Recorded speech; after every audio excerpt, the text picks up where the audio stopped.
जब बड़ा जानवर ज़बह किया जाता है, गाय, भैंस या ऊँट, तो इसमें 7 हिस्से होते हैं। बाज़ औक़ात ऐसा होता है कि 7 हिस्सेदार मुख्तलिफ़ जो हैं लोग वो मिलकर एक जानवर को ज़बह करते हैं और 7 हिस्से आपस में बाँटते हैं। तो इसमें गोश्त बाँटने का तरीक़ाकार ये है कि आपने 7 हिस्से करने हैं, तो ये नहीं कि अंदाज़े के साथ आपने 7 जो हैं वो 7 जगहों पे गोश्त रख लिया, कह दिया उठा लो। इस तरह कम ज़्यादा भी हो सकता है।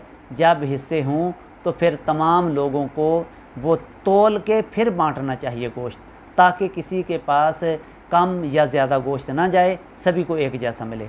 और दूसरा, जानवर के हिस्से में से एक आदमी ने किसी जानवर में हिस्सा रखा और उसने कहा कि मेरे लिए जो है ये पाए हैं, ये मुझे दे देना सारे, 4 के 4 पाए मैं लूँगा।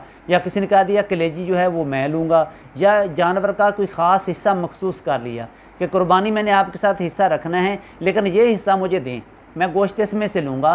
तो इस तरह करना जायज़ और दुरुस्त नहीं, बल्कि जानवर जो है उसका गोश्त बनाया जाएगा, बना के उसको मिक्स कर लिया जाएगा। मिक्स करके तमाम हिस्सेदारों को बराबर हिस्सा, एक जैसा तमाम हिस्सेदारों को दिया जाएगा। और तमाम दोस्त एहतियात करें, गोश्त जब बाँटने लगें तो गोश्त को तोल के बाँटें, ताकि किसी के हिस्से में ना कमी रहे, ना किसी के हिस्से में ज़्यादती आए।